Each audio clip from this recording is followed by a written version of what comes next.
잘 지내셨어요? 저는 어제 결혼식장에 다녀왔어요. 결혼식장. 에, 누가 결혼했냐면 우리 신도현님 따님이 결혼했는데 그 친구가 고등학교 때 그 법회 그 수련회에 왔었어요. 그 인연이 돼가지고 이제 같이 이렇게 알게 지냈는데 그 친구가 참 어렵게 생활을 했었어요. 그 당시 때. 그래서 제가 뭐 도움도 좀 주고 이렇게 위로도 해주고 했는데 그렇게 힘들게 살았던 친구가 아주 멋진 남자를 만나서 어제 결혼식을 하는데요. 제가 얼마나 감사한지, 정말. 부모님도, 시부모님도 너무 좋으시고, 남편도 아주 좋고, 그 결혼식 내내 남편이, 신랑이죠. 신랑이 신부를 아주 막 애틋하게 바라보고 애타게 챙기고 하는 그 모습을 보면서 마음이 탁 놓이면서, 너무너무 고마운 거예요. 네. 네, 너무너무 고마웠는데, 가족 사진 찍으라고 그랬는데, 그 집 식구가 없어가지고, 제가 가서 찍었어요. 식구가 많지 않아서, 사람들이, 교수님은 무슨 가족인가 아마 그러지 않을까 싶은데, 뭐, 가족이나 마찬가지니까, 정말, 기쁘나 슬프나 행복하나, 뭐, 제가 함께 늘 했던 그 아이라서, 마음이 아주 애틋한 그런 마음이 있어요. 저는 특히 이제 우리 절에 그 어린이 법회, 청소년 법회를 통한 친구들은 다 자식 같아요. 그냥 내 자식 같아. 그래서 뭐 하면 참 잘 되면 너무 기쁘고 또 어려운 일 있으면 참 안 됐고 슬프고 막 이런데 그 모습을 보면서 야, 사랑받는다는 게 저런 거구나. 그런 또 생각을 하게 됐어요. 누군가가 저렇게 사랑을 받으면서 또 사랑을 하면서 행복하게 사는 모습이 그 결혼식장에 있는 모든 사람들도 행복하게 해주는 거예요. 네. 그렇다면 나는 과연 행복하게 잘 살고 있는가? 나의 행복이 모든 사람들의 행복과 연결이 되고 있는가? 이렇게 좀 생각을 해볼 필요는 있죠. 어, 하지만 행복하지 않을 때도 많죠. 속상할 때도 많고. 그래서 여러분들이 행복하지 않을 때 고요히 앉아서 지금 하신 것처럼 온 우주의 맑은 기운, 밝은 기운, 또 나를 사랑하는 기운들이 예, 이렇게 나의 호흡으로 들어와서 내 몸과 마음을 감싸는다. 이렇게 생각을 하시면 참 신기한 일이 생겨요. 예. 바로 이제 부처님의 그 자비가 또 사랑이 여러분들을 감싸는 것을 느낄 수가 있습니다. 그리고 어제 또 그 뷔페를 먹었는데 저녁 때 결혼식장에서 제가 이제 음식을 이렇게 받아가지고 가고 있는데 거기 그 셰프 중에 한 분이 저한테 스님 맛있게 드십시오 하면 합장을 하는 거야. 그래서 막 감동을 해서 제가 너무 감동. 스님 너무 스님을 너무 반갑게 보면서 막 맛있게 드십시오 하는데 느낌이 굉장히 뭐랄까 말하기 힘든 그 감동이 있었어요. 그래서 야 이렇게 표현을 해야 되는구나. 물론 자기가 불자라도 그냥 스님 오셨네 이렇게 할 수도 있지만 용기 내서 스님한테 스님 막 부르면서 스님 맛있게 드십시오 이렇게 하는데 얼마나 따뜻하고 정말 가족같이 이렇게 느껴지는지 어제 결혼식장에서 저는 그게 가장 감동이었던 것 같아요. 다른 감동들은 다 예상된 감동이니까 그냥 참 감사하다 이렇게 참 어렵게 해서 또 결혼을 좋은 사람 만나서 결혼하니까 모두에게 감사하고 모두에게 행복이구나 이런 것을 느꼈는데 아무튼 그렇습니다. 행복하십시오 여러분들 다. 네. 나를 위해서 남을 위해서 행복하려고 우리가 노력을 해야 되겠죠. 행복하려면 내가 얼만큼 음, 사랑을 받고 있는 존재인가를 좀 여러분들이 느낄 때, 이럴 때 행복이 많이 찾아오거든요. 여러분들 생각해 보세요. 지금 나를 사랑하고 있는 사람 누군가?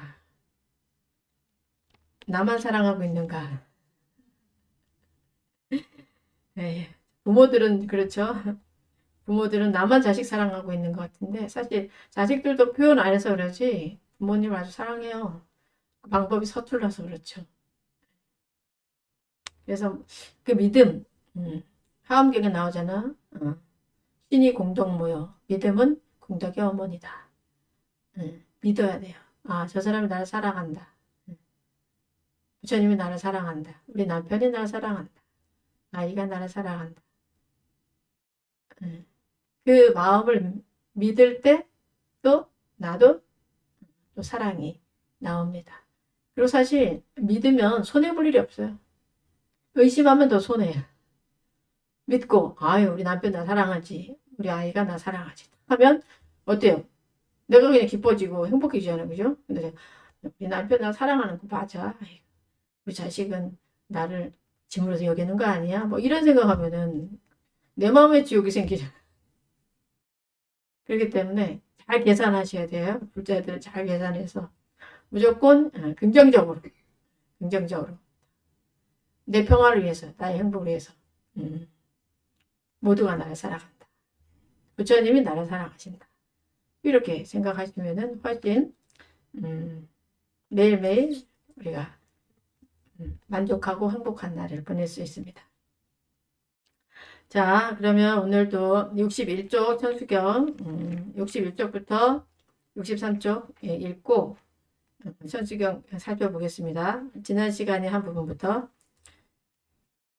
1세 동방결도량 2세 남방득정량 3세 서방구정토 4세 북방영왕 도량정정무하에 삼보철룡강차지 아금지송묘진원 원사자비밀각 아석소조 제약업 기유무시 탐진지 종신구이 지소생 일체아금 개참 나무 참제업장 보승 정불 보강왕 화렴조부 일체향화 자재려강 대거 강화사 결정불 진이덕불 금강경각 소보 계상 보강월전묘음 조낭불 환희장 만이보적 무진향 승왕불 사자월불 환희장엄주왕 제보당 만이승강불 살생중재금일 참회 투도중재금일 참회 사음중재금일 망어중재금일 참회 기어중재금일 참회 양설중재금일 압구중재금일 참회 탐해중재금일 참회 진해중재금일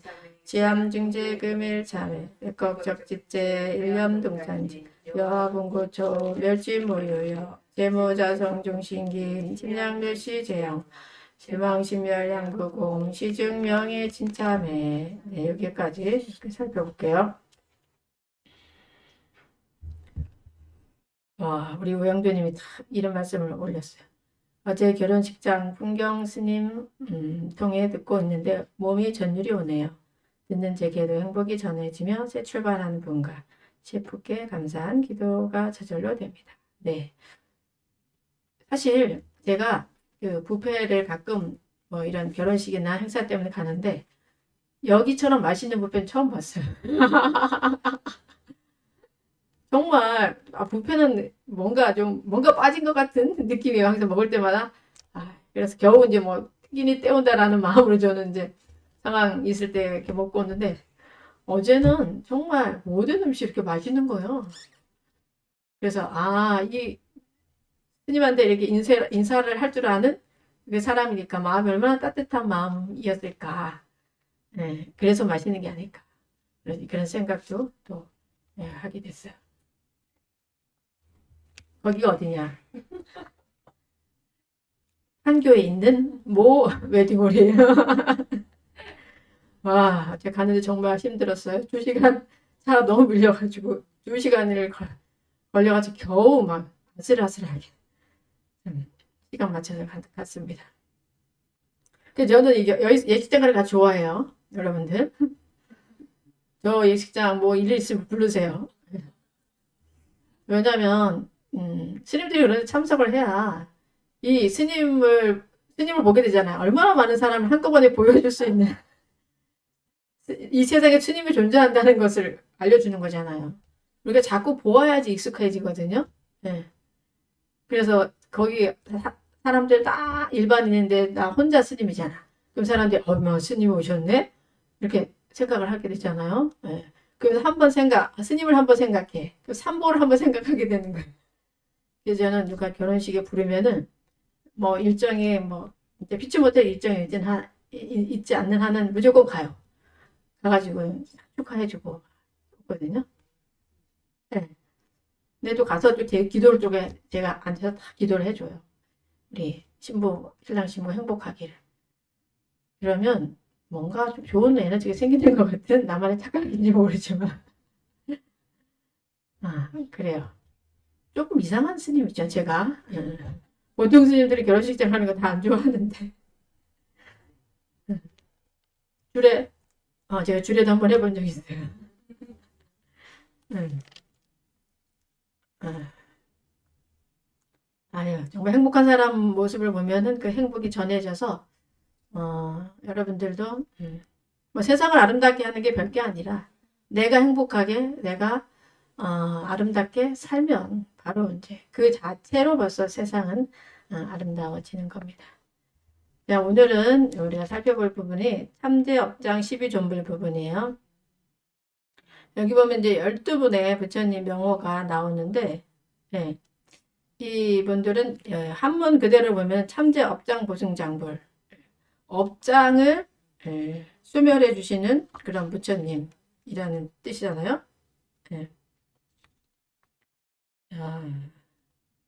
12존불 그죠? 맨 위에 보면 참대 업장 12정불 업장을 참회 시켜주시는 12분의 존귀한 부처님 이런 그 뜻이에요. 그래서 이제 여기 나오는 12분이 우리가 기위를 했을 때 업장을 참회 시켜주고 업장을 소멸시켜주는 그런 그 가피를 주시는 분인 거예요. 근데 여러분들이 이제 생각했을 때 우리는 그 자업자득 아닌가 뭐 이렇게 내가 나쁜 짓을 했으면 내가 가보를 받아야지 이렇게 생각할 수 있잖아요. 네. 하지만 이제 이것은 대승불교에는 조금 다르죠. 그러니까 내가 지은 업을 물론 내가 받는 게 당연하지만 이 대승의 마음에서 봤을 때는 그 큰 마음을 가진 분, 그 자비를 가진 분이 그 분을 도와줄 수 있다는 거예요. 그 업을 도와줄 수 있다는 거. 대승은 큰 수레라 하죠. 큰 수레. 그래서 우리가 이렇게 작은 돌이 있을 때 그 돌을 그 물에다가 던지면은 물에 쏙 빠지죠. 퐁당하고 가라앉죠. 네. 큰 돌을 던지면 더 금방 더 가라앉지. 하지만 그 돌을 어떻게 배에다 태우면 큰 배에다 태우면 그 돌이 가라앉지 않고 바다를 건너갈 수가 있는 거예요. 결국은 그 자비의 마음, 큰 마음을 가진 그 분들께 귀의를 하다 보면은 그런 가피를 받을 수가 있다는 거예요. 물론 또 여기에는 또 깊이 들어가면은 그분들께 귀의한다는 거, 그분들의 서원력, 그분들의 자비에 귀의한다는 것은 결국은 또 내 자성불에 귀의하는 것과 같이 맞물려서 들어가기 때문에 그분들께 부처님께 보살님들께 귀의를 하는 동시에 벌써 나는 업장에 소멸되고 있는 거죠. 내 자성불에 귀의하다 보면 그 자성불에 귀의함은 성정함 그 자체가 되는 것이고 망상이 없는 그 자리로 들어가게 되는 거죠. 그래서 방편적으로는 이렇게 부처님의 명호를 부르고 또 관세음 보살님의 자비의 의지를 하면은 길을 건너갈 수 있다. 이렇게 말을 하지만 깊게 들어갔을 때는 나의 관세음 보살님이나 나나 다른 사람이 아니고 부처님과 내가 다른 거예요. 본성 자리에서는 그 본성 자리를 어떻게 더 느끼게 하느냐, 더 만나게 하느냐, 그게 우리의 이제 관건이 되는 거죠. 그래서 부처님 명호를 자꾸 외우고 부처님 가르침을 자꾸 듣고 배우고 쓰고 이렇게 하는 것이 나의 자성부를 깨우는 아주 거룩한 의식이에요. 그거 하지 않으면은 그냥 중생 노름에 빠져서 매일매일 살아갈 수밖에 없고 미워하고 막 시기하고 질투하고 화내고 이렇게 할 수밖에 없어요. 우리 중생의 업이 그러하기 때문에. 그래서 이제 여기서는 이제 12분의 업장을 없애주시는 부처님이 이렇게 나와요. 그래서 불교는 숙명론이 아니에요. 결정론이 아니에요. 어떤 내가 업을 지었으면 그 업을 당연히 내가 받을 수밖에 없다. 그렇게 그냥 살아야 된다가 아니라 이것을 바꿀 수 있다는 거예요. 내가 과거에 어떤 업을 지었든지 지금 내가 어떻게 하느냐에 따라서 그 업을 이렇게 감소시킬 수가 있는 거고 변화시킬 수가 있는 거죠. 근데 이거 변화시키기에는 정성이 들어야 됩니다. 정성이 있으면 많은 게 변화하는데 정성을 들이지 않으면은 어려워요. 또 마음도 부처님의 그 마음과 가까운 마음을 자꾸 내야 돼요. 그래서 우리 금강경에도 이런 말이 있어요. 전생에 사막도에 떨어질 중한 죄업을 지었더라도 이 경전을 수지독송하는 공덕으로 금생에 경천보로 때우고 지나간다. 이런 말. 경천보는 뭐예요? 가볍게 천시 받는 정도. 그 정도의 그 업으로 받고 지나간다. 이런 거죠. 그래서 결국 이제 금강경을 수지독송하다 보면은 또 그것을 실천하게 되고 또 마음가짐이 바뀌게 되는 거예요. 바뀌다 보면은 운명이 바뀌는 거예요. 마음이 바뀌어 운명이 바뀌는 거예요, 여러분. 여러분들 주변에 잘 보세요. 아주 어렵게 막 어떤 고통을 가지고 살고 있는 사람들 보면은 마음이 잘 안 바뀌어요. 마음의 틀이 안 바뀌어. 습관도 잘 안 바뀌어. 그래서 우리가 신구의 삼업의 업을 바꾸는 것부터 사실 시작해야 돼요. 여러분들이 뭔가를 이루고 싶다면은 말로 또 이 몸으로 내 생각으로 이것을 부처님 같은 마음, 좀 더 밝은 마음, 긍정의 마음 이걸 바꿔야 돼. 그걸 바꾸지 않는 한은 계속 그 일이 지속될 수밖에 없어요.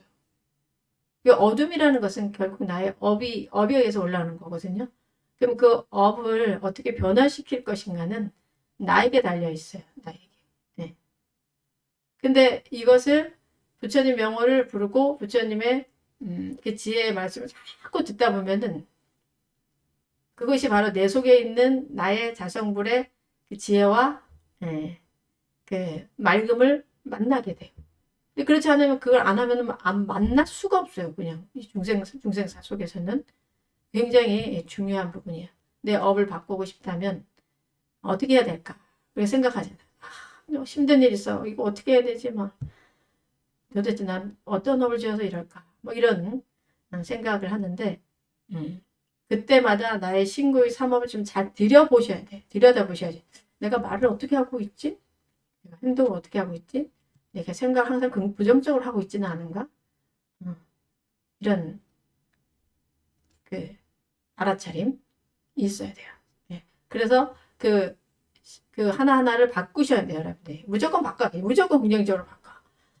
잘 될 거야 아니면 그럴 만한 이유가 있겠지 하고 자꾸 바꾸는 연습을 하다 보면은 그냥 어떤 날은 옛날에는 막 화나던 일도 화가 안 나고 그냥 가볍게 아유 그래 그럴 만한 이유가 있었을 거야 라고 넘어가면 바로 그 자리에 내 마음의 평화가 생기는 것을 알게 돼요. 근데 그렇지 않고 계속 뭐 의심하고 막 미워하는 마음 계속 하다 보면 내 속에 화가 더 생기고 그 다음에 그 화를 또 상대에 쏘게 되면 더 큰 일들이 생기는 이런 일들을 우리는 반복할 수밖에 없습니다. 그래서 알아차린다는 거 굉장히 중요하죠. 그래서 이렇게 우리가 자력과 타력을 말할 때 불교에서는 자력과 타력이 결국은 하나가 돼요. 내가 부처님 명호를 부르는 거 이거 사실 자력이잖아요. 그죠? 그리고 그 부처님 명호 속에서 내가 가피를 받는 거 이건 또 타력이고 자력과 타력을 함께 우리가 써야 되는데 그 자력에 의해서 타력을 우리가 또 개발할 수가 있는 거죠. 네. 아주 멋집니다, 불교는. 그래서 처음에 계신 분이 보강왕 화렴조불이에요.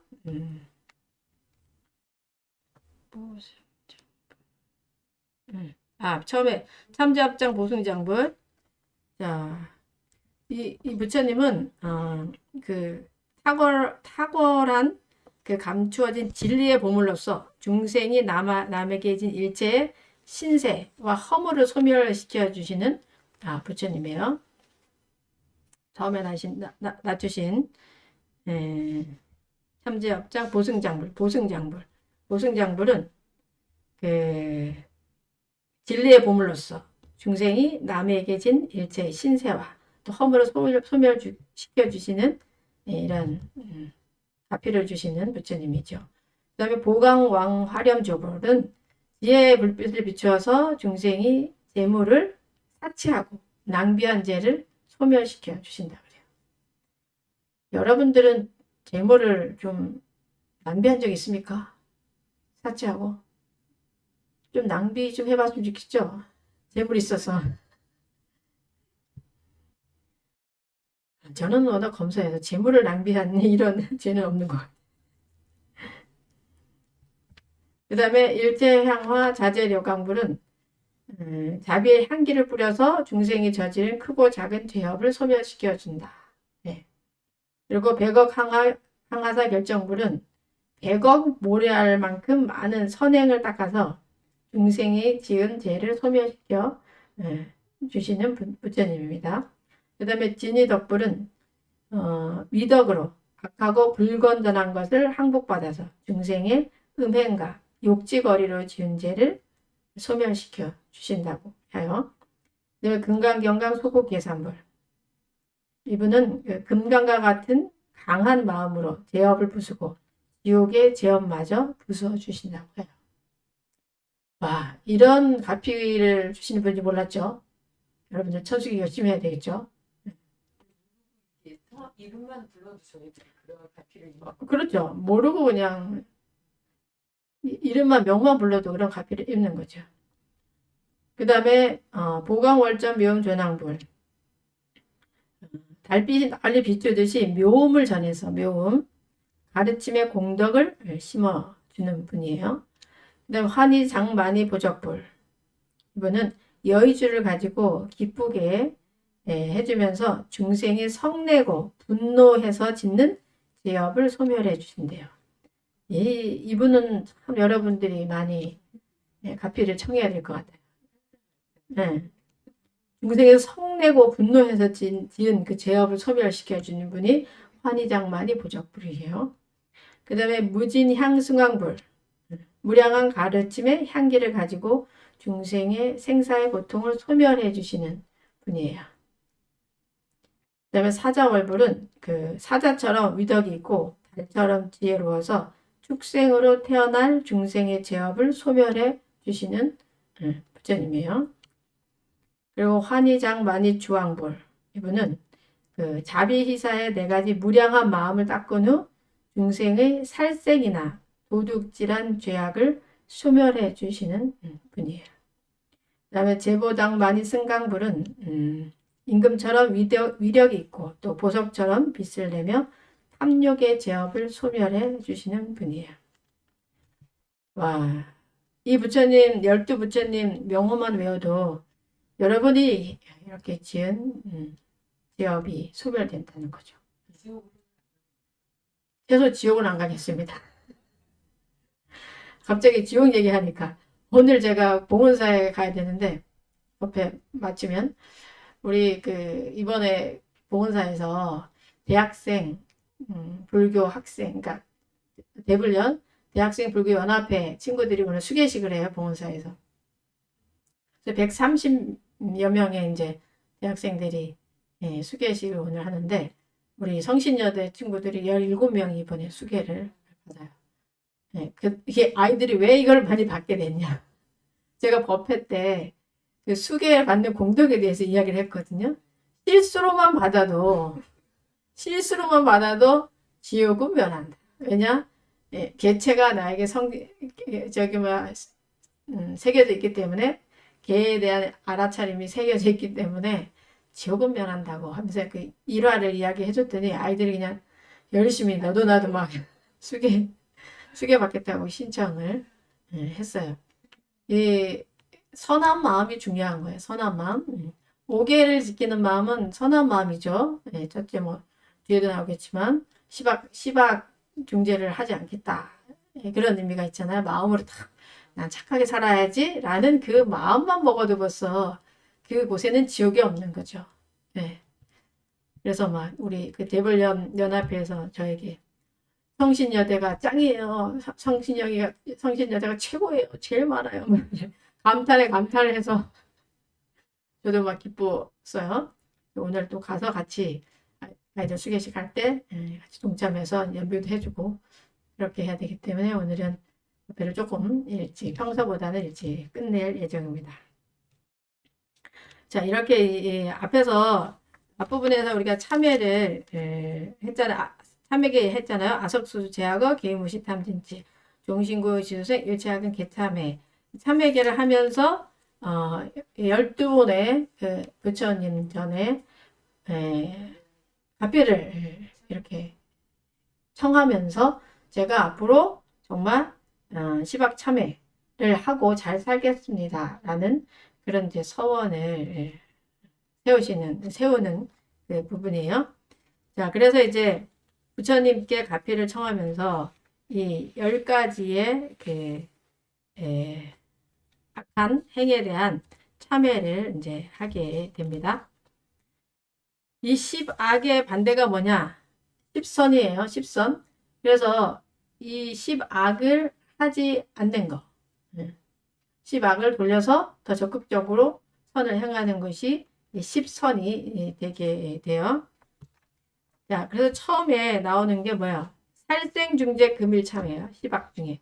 10가지 아주 악한 일 중에 첫 번째는 살생한 그런 무거운 죄를 금일 지금 참회합니다. 라고 이렇게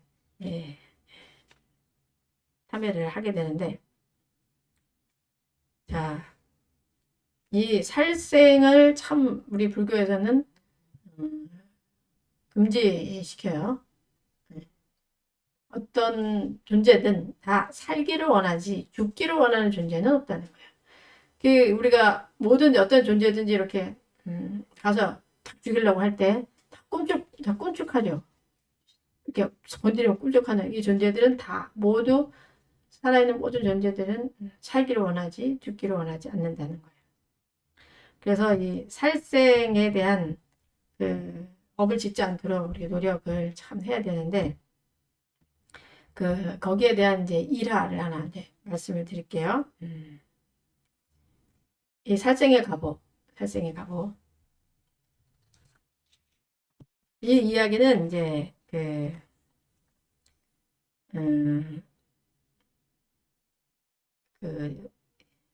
이군 사령관을 역임한 육군 중장 박은용 장군의 실화 이야기.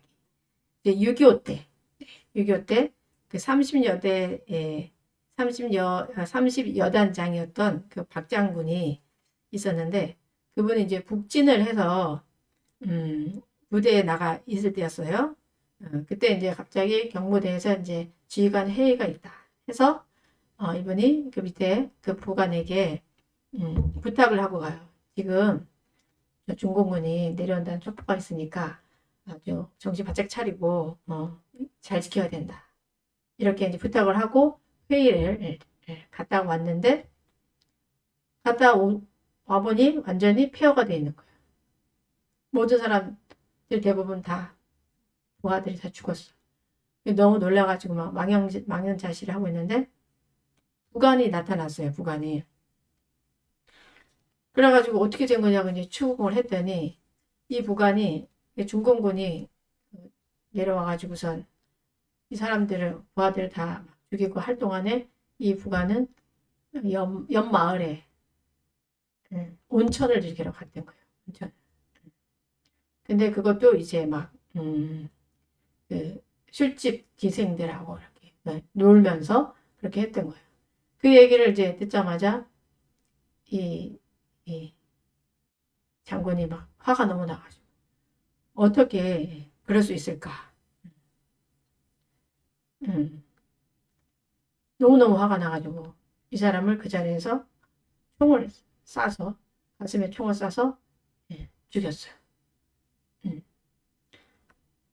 그러고 나서 이제 한참 이제 시간이 흘렀는데 이 사령관이 아들이 하나 있었어요. 아들이 아주 잘생기고 아주 막 말솜씨도 좋고 공부도 잘하고 해서 서울대학교를 다녔대요. 서울대학교를 다니니까 얼마나 대단한 아들이에요. 우리가 너무 자랑스러운 아들인데 그 아들이 그 여름에 그 친구들하고 와가지고 이제 간포 해수욕장에 수영을 하러 간 거예요. 근데 수영을 하고선 다른 친구들은 돌아왔는데 얘만 안 들어온 거죠. 그래가지고 막 이렇게 찾아봤더니 이 아이가 그 물속에 어디 그 바위 같은 데 이렇게 찍혀가지고선 죽은 거예요. 심장이 이렇게 탁 찍혀서 죽은 거예요. 너무너무 하늘이 무너지는 이야기잖아요. 이 세상에 가장 힘든 상황인 거죠. 내 자식이 그것도 가장 아끼던 가장 사랑하던 자식이 그렇게 비명으로 가게 된 그게 가장 가슴 아픈 상황이잖아요. 그래서 이제 그 803 동화사에서 49제를 지냈대요. 49제를 지냈는데 너무너무 정말 울면서 49제 지냈는데 갑자기 이 사령관이 49제를 지나다 말고 막 욕을 막 험한 욕을 막 하면서 바깥으로 뛰쳐나가더래. 그래서 나중에 왜 그러냐고 이제 이야기를 들어봤더니 그 제를 지냈는데 그 아이의 그 영정 사진하고 그 위패가 있잖아요. 거기 위패에 그 본인이 6.25 때 죽였던 그 부관의 얼굴이 탁 나타나.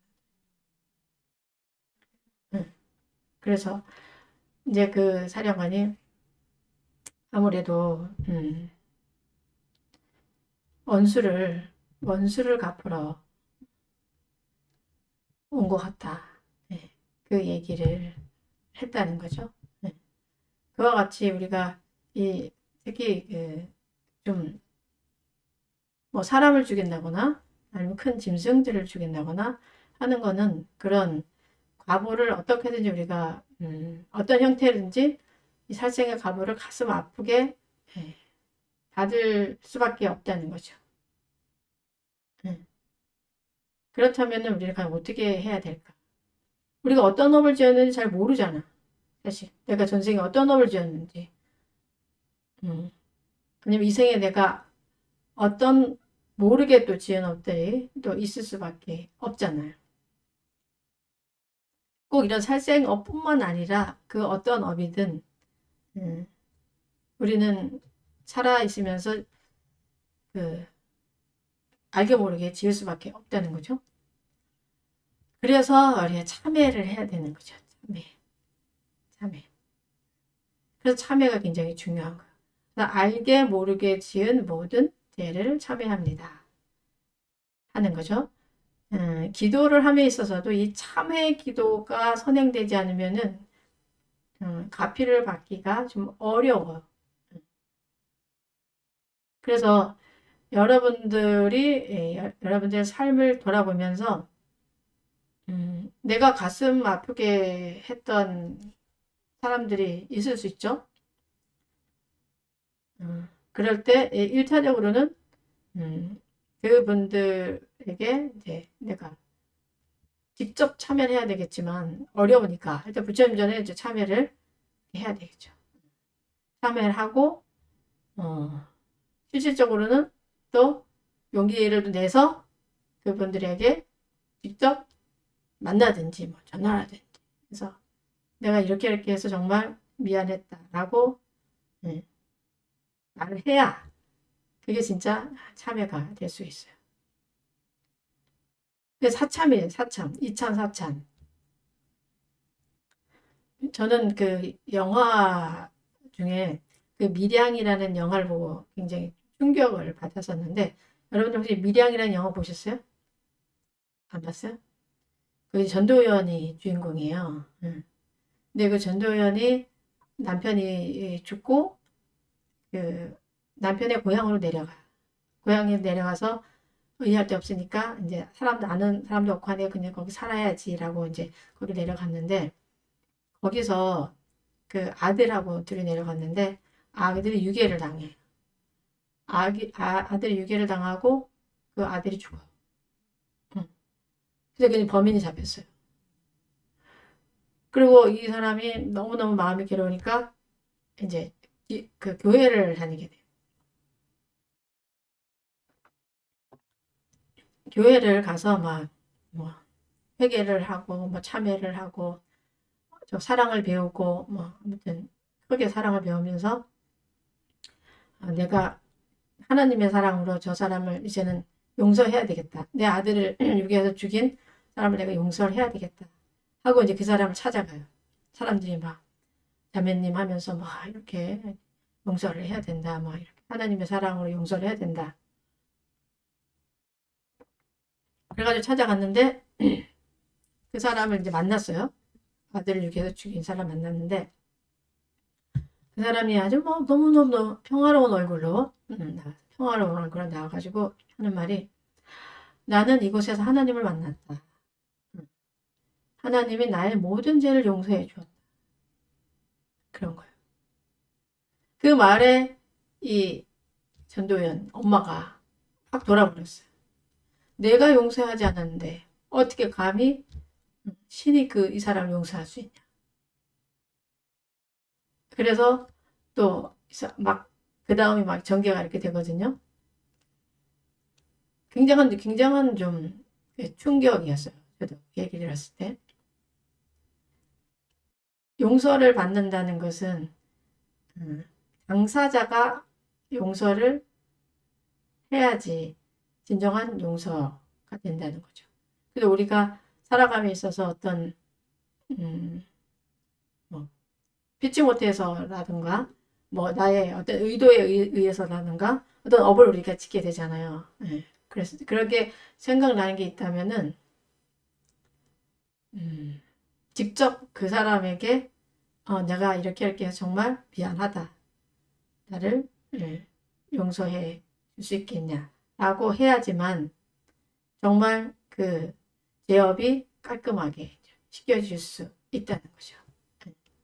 적극적인 노력이 있어야지만 가능한 거죠. 부부관계도 마찬가지잖아요. 부부관계도 부모와 자식 간에도 제가 상담해보다 보면은 뭐 부모한테 상처 입은 경우도 종종 있는데 부모는 이제 내가 자식을 사랑하니까 그렇게 했지 내가 뭐 잘못되라고 했나 이렇게 이제 우리는 내 좋게 이렇게 나 좋게 생각하잖아요. 하지만 그렇게 할 게 아니라 아이의 이야기에 마음을 들어보고 정말 그랬구나. 내 마음을 다쳤구나. 정말 내가 미안하다. 내가 좀 성숙되지 못해서 어리석어서 그랬다. 라고 이제 이야기를 딱 하면 얘기를 듣는 순간에 어떻게 해요? 그게 풀어지죠. 그걸 안 들으면은 잘 풀어지지가 않아요. 그래서 참회를 우리가 함에 있어서 부처님 전에 이제 와서 참회를 하면 실제로 이제 그렇게 용기 내서 참회를 하기 위함인 거죠. 네. 굉장히 이제 중요한 부분이에요. 특히 이제 살생에 대해서 저는 크게 본다면은 실제적으로 그 죽임도 살생이지만 우리가 마음으로 죽이는 경우도 있잖아요. 마음으로 누군가를 아주 해치는 거, 그 또한 우리가 했다면은 이제 참여를 해야지 됩니다. 자, 그 다음에 이제 투도중재 금일참회. 살생하면은 우리가 또 할 얘기 좀 많죠. 투도중재 금일참회 들어가기 전에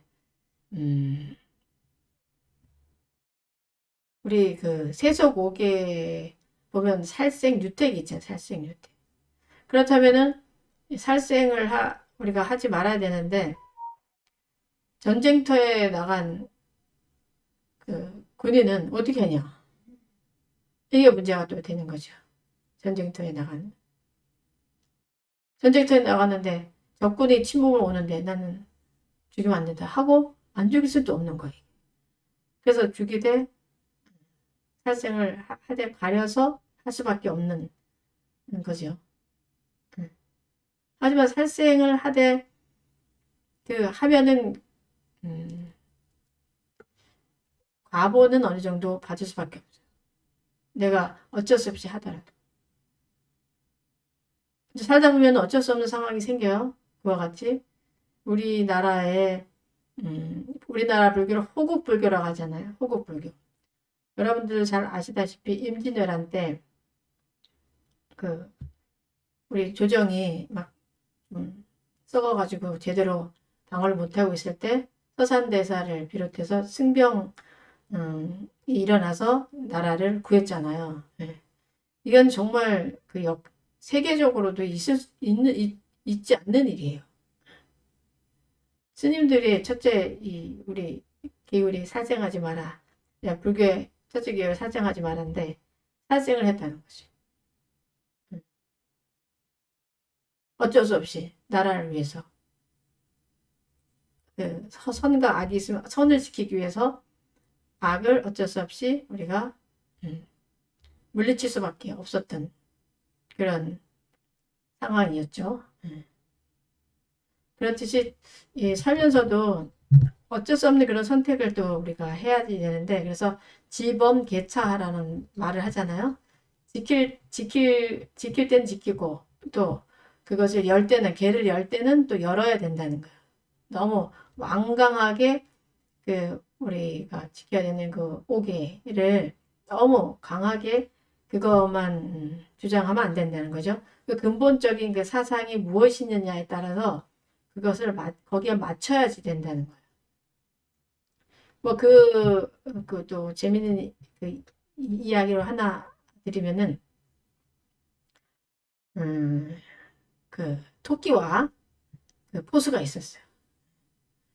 토끼가 깡충깡충 뛰어다니는 거 보고 포수가 이제 가를 잡으려고 막 쫓아갔어요. 근데 포수가 막 도망을 가다가 어느 암자에 가게 됐어. 그 스님이 마당에 계셨어. 스님한테 스님 저 좀 살려주세요. 포수가 저를 빵 쏘려고 해요.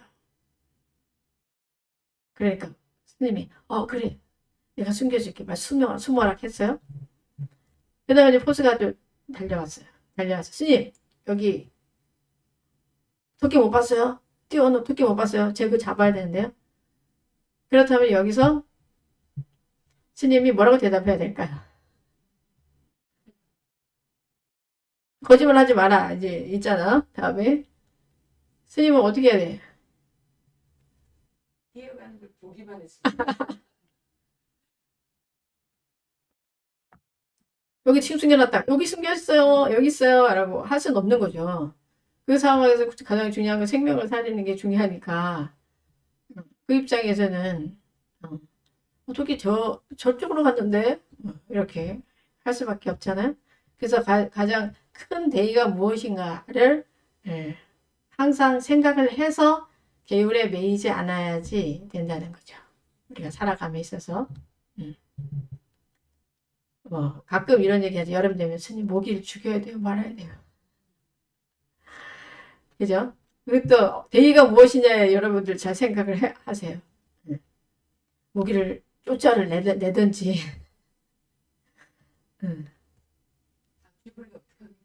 바퀴벌레도 마찬가지예요. 바퀴벌레. 아유 관세음보살 바퀴벌레. 어떻게 할 수가 없어요. 그러니까 어쩔 수 없어요. 그럼 어쩔 수 없어. 바퀴벌레 있으면은 사람이 또 노출되기 때문에 안 할 수가 없는데, 뭐, 그래도 최선을 다해서 해봐야 되는데, 일단은, 그럴 때는 반야신경을 열심히 외우라 해요. 반야신경 열심히 외우고, 얘들아, 제발 좀 가라.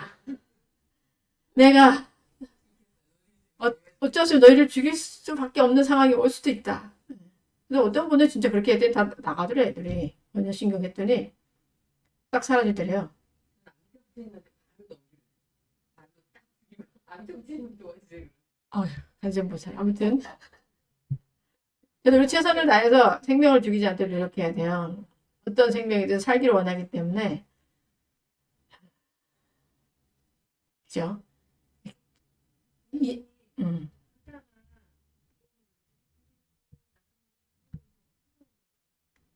그러니까 어쩔 수 없이 죽였다 하면 미안하다 하고 나무아미탑을 해야지. 어. 아미타 부처님 도와주세요. 그렇게 할 수밖에 없죠. 그리고 살아있는 한은 이 몸이 있는 한은 자꾸 업을 지을 수밖에 없어요. 최선을 다해서 제의가 무엇인가를 항상 선택을 해서 해야 되겠죠. 자, 둘째는 투도중재 금유참이에요. 남의 물건을 훔친 것에 대해 내가 오늘 참여합니다. 아무리 작은 물건이라도 사실 남의 물건을 훔치는 것은 이제 투도에 해당되는데, 또 이 현대사를 보면은 이 투도라는 게 꼭 이렇게 꼭 물건을 훔친다는 그런 개념에서 좀 더 확대를 좀 해야 되는 것 같아요. 뭐 예를 들면은 노동자들 월급을 안 주고 띵겨 먹고 하는 거, 이것도 투도에 다 해당이 되는 거죠. 제가 인도네시아에서 포교할 때 그런 분들이 종종 있었어요. 공장이 많았는데 거기에 계신 분들이 그 월급을 안 줘. 뭐 1000명 되는 사람들 월급을 안 주고 사장이 나르는 경우, 이런 경우도 있었어요. 그래서 이 시대의 투도는 좀 더 좀 확대돼서 우리가 좀 봐야 되죠. 또 뭐 보이시피싱 이런 거죠. 보이시피싱 이것도 완전 투도에 해당되는 거죠. 전화로 투도하는 거예요. 전화로. 특히 뭐 어르신들 같은 경우 자 상황을 잘 모르니까 특히 요즘 그 유행하는 게 가족인 척 해가지고, 그죠? 가족인 척 해가지고 하는 그런 경우도 많으니까 조심을 해야 돼요. 그 핸드폰 같은 경우에 딸 이름으로, 아들 이름으로 온대요. 엄마 나 돈이 필요해요, 뭐 이렇게. 예. 근데 사실 이런 투도를 하면은 그만큼 가부를 받을 수밖에 없는데, 사실 우리가 살아감에 있어서 모든 것들이 우리 업에 의해서 받는 그 과보의 형태거든요. 예. 그래서 우리가 행복하게 살고 싶어 하잖아. 그러면서 사람들은 지금 이 시대에도 이런 살생도 많이 하고, 또 이런 도둑질도 많이 하고, 이렇게 한다는 게 굉장히 아이러니컬하죠. 그래서 결국은 우리가 불교를 많이 전파를 해야 돼. 인과응보, 인과법, 인과법에 대한 것을 사람들이 자꾸 이렇게 가슴속에 알게 해야 이 세상이 조금씩이라도 더 맑아질 수가 있다는 거죠. 옛날에 비해서 요즘 사람들은 인과에 대한 알아차림이 좀 적은 것 같아요. 내가 나쁜 인을 심으면은 거기에 나쁜 결과가 올 수밖에 없다는 거. 이거 하나쯤이야 라는 그런 생각을 하게 되잖아요. 근데 그 결과는 어떻게 번질지 사실 모르는 거예요. 저는 여기에 대해서 좀 굉장히 좀 충격을 받은 적이 있는데, 인과에 대한 뭔가 심으면은 그 결과가 꼭 온다는 거죠. 우리 옛날에 여기 오기 전에 무학재 있을 때 옥상에 어느 날 뭐 어떤 그 식물이 하나 나왔어. 얘가 도대체 어떤 식물일까 궁금했어요. 그래서 놔뒀어요. 그랬더니 이제 얘가 무럭무럭 자라가지고 하나가 나왔는데, 그 식물이 하나가 나왔는데 얘가 막 크더니 아주 그걸 전체를 다 덮었어요. 그래서 나중에 가을이 돼가지고 봤더니 걔가 팥이었어, 팥. 그러니까 뭐 저만식하고 뭐 하다가 팥 하나 떨어진 게 그 어떻게 흘러가지고 거기 이제 옥상에 있는 그 조그만 이런 밭이라고 하기도 그렇지만 아무튼 거기서 난 거예요. 근데 가가 자랐어. 자라가지고 가을이 돼가지고 열매가 막 달렸어. 팥이 하나가 나왔는데. 근데 내가 궁금했어요. 과연 이 팥 하나가 떨어져서 싹이 났는데 싹이 나서 팥이 열렸는데 몇 알이 과연 됐을까? 몇 알이 만들어질까? 그게 궁금해가지고 그걸 다 뜯어가지고 한번 헤아려 봤거든요.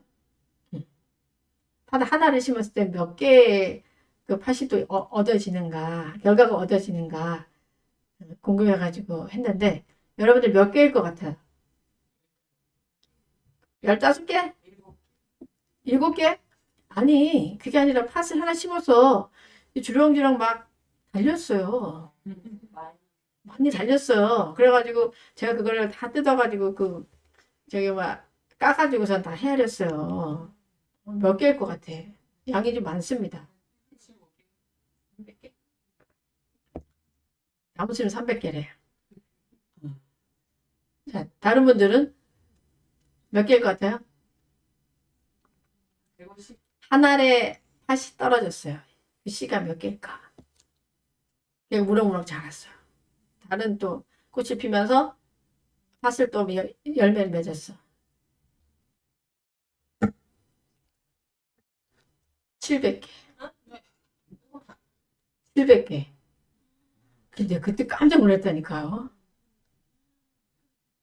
와, 세상에 팥 한 알이 우연히 떨어진 팥이잖아. 우연히 떨어진 팥이 자라서 700개의 팥을 만들었어. 그렇다면 얘네도 700개가 또 심어진다면 얼마나 많은 팥이 나겠어. 그와 같이 우리가 무엇을 심느냐에 따라서 어떤 말을 심느냐, 어떤 행동을 심느냐, 그거에 따라서 그 여파는 아주 우리가 상상하지 못할 정도로 큰 그런 파장으로 다시 나를 치고 세상을 다 칠 수 있다는 거, 그것을 우리가 늘 명심을 해야지 된다는 거죠. 한 생각, 또 말 한마디, 행동 하나가 그만큼 중요하다는 거에 대해서 늘 그러니까 알아차리고 있으면 그나마 그래도 좀 제어가 되는데 그걸 알아차리지 못하면은 제어가 안 돼요. 그러고 나서 결국은 아주 우리에게 그 많은 장애물들이 막 우리에게 다가올 때 감당하기가 힘들다는 거죠. 자, 그래서 오늘은 이게 살생중재 금일참여, 투도중재 금일참여까지 살펴보도록 하겠습니다. 네, 또 많은 분들이 이렇게 유튜브로도 함께 해주셔서 즐겁게 리버페 할 수 있었습니다. 모두 감사합니다. 행복하십시오.